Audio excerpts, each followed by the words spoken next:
Es especialista en seguridad, experto en esta materia, Víctor, y ¿qué sabor de boca te deja lo que ocurrió ayer dentro de la comparecencia, hoy por la mañana también el informe que se da a conocer, pero sobre todo yéndonos directamente a los hechos, más allá de lo que se da a conocer, incluso de la confrontación que tuvo con la misma senadora Lili Téllez, que dirían en las mañaneras, no es mentira, pero ¿qué? ¿Cómo estás? Mitzi, muchas gracias por la invitación. Hay que admitir que de entrada se dijeron muchas mentiras y muchas imprecisiones en esta comparecencia. La primera es pensar que Rosa Isela es la encargada de la seguridad en México. En realidad, ya desde la creación de la Guardia Nacional con Alfonso Durazo, el mando operativo de la Guardia Nacional no estaba en un secretario civil, sino en las Fuerzas Armadas. En ese sentido, la presencia de Rosa Isela y para todos los efectos prácticos también del secretario de Marina era intrascendente, porque a quien había que preguntarle realmente cómo está funcionando la Guardia Nacional es al secretario de la Defensa, quien para los efectos prácticos tiene el mando y el control presupuestal de la Guardia Nacional. Prueba de ello es el reciente cambio administrativo, la reorganización con la creación de la Comandancia del Ejército Mexicano y del Estado Mayor Conjunto, que lo que hace es posicionar al Ejército en particular como la fuerza predominante por encima de las otras Fuerzas Armadas y de las otras Secretarías de Estado involucradas en seguridad, por encima de Gobernación, por encima de la Secretaría de Seguridad Ciudadana. Y entrando propiamente al contenido de esta comparecencia, hay muchas imprecisiones. La primera de ellas, el afirmar que la Guardia Nacional es una institución ya consolidada con 100,000 elementos. Esto nuevamente es una mentira y es propaganda. No significa que en un ímpetu de patriotismo 100,000 mexicanos se hayan dado de alta en un lapso cortísimo de tiempo en la Guardia Nacional, sino que simplemente hay que hacer aritmética. Lo que hizo el gobierno federal fue tomar elementos de la bolsita del Ejército y de la Marina y transferirlos provisionalmente a la bolsita de Guardia Nacional. Pero en realidad el reclutamiento vale. En ese sentido, el personal que entra no sustituye por demasiado al personal que causa baja por X o Y razón. La segunda gran mentira que se dijo en esta comparecencia fue que se tiene cooperación en materia de seguridad con los Estados Unidos. Hoy estamos viviendo el peor momento de nuestra relación de colaboración de seguridad con el gobierno de los Estados Unidos por la política de antagonismo que ha emprendido la Cuarta Transformación a través de medidas como el restablecimiento de medidas de relaciones diplomáticas con Corea del Norte, la oferta de asilo a Julian Assange, la impunidad en el caso Cienfuegos y la reforma a la Ley de Seguridad Nacional hecha exprofeso por Morena para entorpecer las labores de la DEA en México. Entonces hay un montón de imprecisiones, un montón de datos falsos que se dijeron y en realidad más que una comparecencia fue un acto de propaganda en el que la secretaria Rosa Isela era el chivo expiatorio, pero en realidad no es ella quien lleva las riendas de la seguridad en México, son los militares. Oye, ¿y qué me dices de todos estos argumentos que aportó la senadora Lili Téllez, por ejemplo, sobre estas 10 ciudades más violentas del mundo? 7 se encuentran en México y que básicamente lo que se ha implementado sobre abrazos, no balazos, y lo que decía también la secretaria al respecto de que no venimos a ganar la guerra, venimos a ganar la paz, pero ni una ni otra ha ocurrido. Lo diría así Héctor de Mauleón incluso esta semana en una de las de las editoriales que presentaba. Hay un delito en particular que se ha exacerbado durante la guerra contra el narcotráfico, que es el homicidio, que es lo que llama la atención de por qué Felipe Calderón inicia de entrada esta estrategia de seguridad. Felipe Calderón recibe el país con la tasa de homicidios mínima histórica de la historia estadística del país, alrededor de los 8 homicidios por cada 100,000 habitantes, y de entrada no hace sentido que Calderón, bajo una narrativa de que vivíamos un estado de emergencia, saca a las Fuerzas Armadas, y la consecuencia uno pensaría, bueno, a lo mejor bajamos de esos 8 homicidios por cada 100,000 habitantes, a lo mejor a 4 o a 3, que es el estándar en el continente europeo, pero muy por el contrario, la violencia se exacerba, y la estrategia militarista de seguridad pública, que ha permanecido idéntica desde Calderón, pasando por Peña Nieto y ahora perpetuada por López Obrador, nos incrementa los homicidios. Ahorita estamos estabilizados más o menos en 30 homicidios por cada 100,000 habitantes, que son cifras inaceptables para un país democrático, y en ese sentido no hay que caer en la tentación de pensar que un despliegue masivo, no, de una renovación de la guerra calderonista va a resolver la crisis de inseguridad. Pensemos en Michoacán. Michoacán es precisamente el estado que inaugura la guerra contra el narcotráfico. Uno pensaría que después de ese despliegue masivo, el michoacanazo hoy sería un estado en paz, y nuevamente tenemos los mismos problemas con grupos heredados de esa misma administración, ahora quizás con un diferente nombre, y en ese sentido, claro que una política de seguridad tiene que tener programas a largo plazo de combate a la pobreza, a la desigualdad, pero no van a rendir frutos en un sexenio. No hay evidencia estadística de que la política social de este gobierno esté teniendo impactos en la inseguridad. Eso en todo caso se podría medir en 20 o en 30 años, y sobre todo porque son programas que están mal diseñados, que son transferencias de 3 o de 4 mil pesos que palían un poco la pobreza de algunas familias, pero que en realidad no son soluciones integrales, como por ejemplo lo sería un programa de ingreso básico universal, como que existe en Europa. Entonces, ahí, a ver, hombre, claro que necesitamos una política social, pero en lo inmediato lo que hay que combatir es la impunidad. De nada sirve hacer despliegues teatrales, helicópteros, miles de tropas en un estado, si al final el Ministerio Público es incapaz de alcanzar una sentencia condenatoria. A la delincuencia no se le va a derrotar con esos despliegues teatrales, sino sentencia por sentencia, y ahí lo que está de por medio es la urgente reforma policial. Ya tuvimos la reforma del sistema penal, pero urge una reforma del sistema de investigación policial para que el Ministerio Público ya no le estorbe a las policías y simplificar el proceso. El derecho mexicano es sumamente complicado, estamos mórbidamente obesos de leyes, y hay que facilitar los trámites y los litigios para las autoridades y para las víctimas.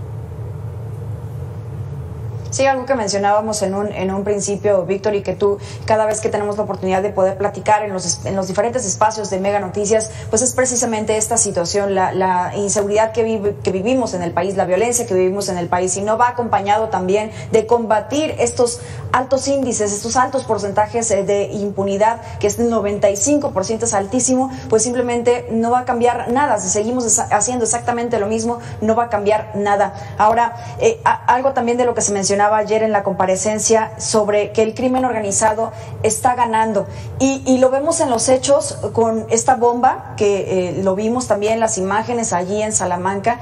Ocurrió también con incluso me voy un poco más atrás, con la familia Levarón, con este incendio en los vehículos en donde mujeres y niños murieron allí, lo que ocurre en Michoacán, lo que ocurre en Jalisco, lo que ocurre en Zacatecas, lo que ocurre en general en Guanajuato. Me regreso un poco también a eso. Es decir, está ganando el crimen organizado en esta, pues lo que debería ser el trabajo de las autoridades. Con el caso de Guanajuato hay que tener cuidado, porque existe la tentación de pensar que por el hecho de que se utilizó un explosivo se trata de un fenómeno radicalmente distinto. Es cierto que con frecuencia en los últimos meses la delincuencia ha sofisticado sus tácticas con el uso de explosivos, con el uso de drones, pero en realidad la situación ya era inaceptable desde antes en Guanajuato. En el momento en que los cárteles como el de Santa Rosa de Lima o el cártel Jalisco, que son los que operan en la zona, empiezan a intimidar a los comerciantes, que hay ejecuciones masivas, que hay cobro de derecho de piso que tiene estas consecuencias trágicas. Ya desde ese momento, aunque no se utilicen explosivos, estamos viendo un desplante de control territorial que hay académicos que han sugerido que ya cubre la definición de terrorismo, que no se ha querido reconocer porque implicaría la activación de un entramado jurídico internacional que podría culminar, por ejemplo, en una intervención militar norteamericana en México. Pero más allá de la nomenclatura, lo que hay que entender es que sí, a ver, por ejemplo, Guanajuato es uno de esos ejemplos en los que la ausencia del Estado y las carencias sociales permiten que grupos de la delincuencia tengan arraigo. Tú recordarás en los primeros intentos para detener al Marro que la gente salía a defenderlo, quemaban camiones, porque al final el grupo delictivo ofrecía préstamos, hacía obras de beneficencia, y claro que parte de la estrategia tiene que estar destinada a la resolución de esas causas profundas del delito, que hay que tener cuidado porque no hay una explicación lineal entre pobreza y delincuencia. Claro que es un factor, pero no es la única explicación causal, y en ese sentido hay algunos estados que también mencionaba la senadora Lili Téllez, que van a requerir una investigación a la luz de los resultados del proceso electoral. Pensemos en Sinaloa, pensemos en Sonora, en una región predominada por el cártel de Sinaloa, en el que vimos una victoria electoral de Morena, por ejemplo en el caso de Sonora, y que fueron estados en los que marcadamente la delincuencia se fue en contra de candidatos de la oposición. Tuvimos el secuestro del líder estatal del PRI, que al final el propio partido decidió ya no presentar una denuncia, el asesinato del candidato de Movimiento Ciudadano en Ciudad Obregón. Es decir, sí hay algunas entidades donde pareciera que ciertos grupos de la delincuencia operaron en favor del partido en el poder, y que habrá que haber una investigación muy detallada de por qué ocurrió ese sesgo en particular para ese partido y no para otros.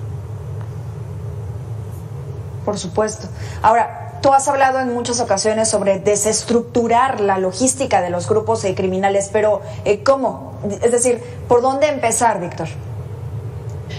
El gran error de la estrategia calderonista de la primera mitad de su sexenio fue imitar un modelo norteamericano que se conoce como Kingpin. La estrategia Kingpin consiste en desmantelar, o más bien en tener por objetivo el liderazgo de las organizaciones criminales. Fundamentalmente es un modelo que se centró en la mafia italiana en los Estados Unidos, bajo la premisa de que una vez que el líder ya no está a cargo de la organización naturalmente se va a desmantelar. En México vimos un fenómeno completamente distinto. Lo que vimos fue el efecto cucaracha. En lugar de que la organización criminal colapse, hay una lucha sucesoria en la que el grupo se fragmenta en 4 o 5 subgrupos más pequeños. Eso es una ventaja en el sentido de que ya no tiene las mismas capacidades logísticas que antes tenía, pero genera un nuevo problema, y es que ahora hay que perseguir a 5 células diferentes, y si capturas a una, no necesariamente las otras se van a desactivar. Hablar de desactivar un grupo de la delincuencia tiene que ver con atracar 2 estructuras principales. Por un lado, la estructura económica, la estructura logística que le permite al cártel tener ingresos que pueden ir desde el narcotráfico hasta la extorsión, y en segundo lugar hay que desmantelar la estructura de la violencia, y por eso es tan importante no tanto los grandes operativos para detener al capo, sino la resolución de los homicidios particulares, porque al final, con cada sicario que asesina comerciantes que no quieren pagar derecho de piso, que intimidan a la ciudadanía, esa es en realidad la estructura que nos interesa desmantelar, porque desplomando estos 2 pilares ya es muy difícil que la organización tenga viabilidad. ¿Eso cómo se logra? Con trabajo de inteligencia. También tiene que pasar por un fortalecimiento de las policías locales, porque al final el homicidio es un delito del fuero común, y en ese sentido no va a llegar a resolverlo la Guardia Nacional o la Fiscalía General de la República, sino que van a ser las fiscalías estatales y las policías locales las que ocupan ese presupuesto, las que ocupan esas capacidades de investigación, y las que necesitan litigar esos casos individuales para que los sicarios no regresen a la calle, sino que paguen su condena en el sistema penal. Víctor, ya nada más por último y de manera muy breve para que finalicemos esta entrevista. La Guardia Nacional es el grupo de decanes más caro del Estado mexicano. ¿Qué reacción tendrías ante esto? Es una frase muy contundente, muy provocadora. Hay que entender, hubo quien reaccionó y dijo, no, a ver, vean, aquí hay imágenes de la Guardia Nacional respondiendo a casos de desastre. Y de hecho la Cuarta Transformación se inventó esta figura, copia del plan de N3, que se llama Plan Guardia Nacional. En realidad, cuando vemos ese personal, no es personal de Guardia Nacional, es personal del Ejército Mexicano, a quien ese día se le pidió disfrazarse como policía, y en ese sentido, pues el Ejército sigue haciendo las labores que le corresponden en su ley orgánica. Hay que entender que la amplia mayoría del personal de Guardia Nacional no tiene vacante en la Secretaría de Seguridad Ciudadana, son militares o marinos que tienen un oficio de comisión, que de entrada es un parche legal. La Secretaria de Seguridad Ciudadana decía, uno de los logros de esta administración es que ya tenemos todo el marco jurídico de la Guardia Nacional, y la realidad es que está incompleto. Lo que tenemos es un parche, que fue el decreto de militarización de la seguridad pública de mayo del año pasado, que deja a los militares en una especie de limbo, en el que vía mientras pueden hacer labores de policía, pero en realidad todavía no están acreditados como miembros de la Secretaría de Seguridad Ciudadana. Y en ese sentido, a lo mejor podríamos decir, bueno, sí hay personal de Guardia Nacional atendiendo desastres, pero solo porque va disfrazado. En realidad son miembros del Ejército Mexicano.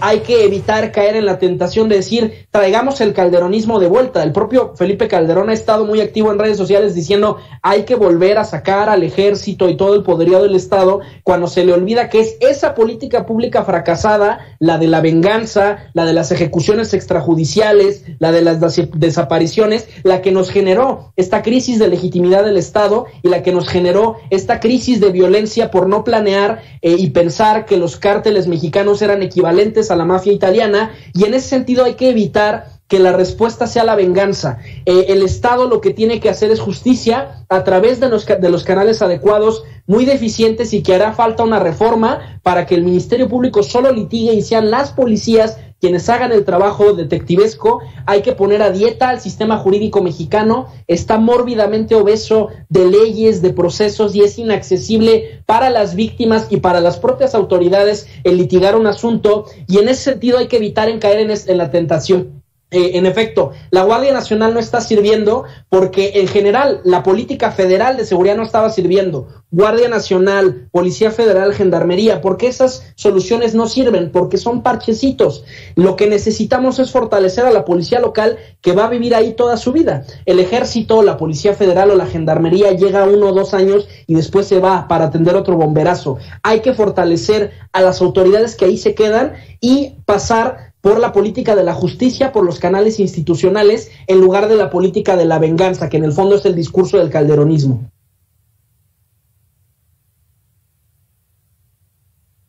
Hernández, muchas gracias por estos minutos con Mega Noticias MX. El tema es muy amplio, ojalá tengamos otro momento para poder platicar. Muchas gracias, Mitzi, un saludo a todo nuestro auditorio. Experto en seguridad. Hagamos una pausa y regresamos con más de Mega Noticias MX.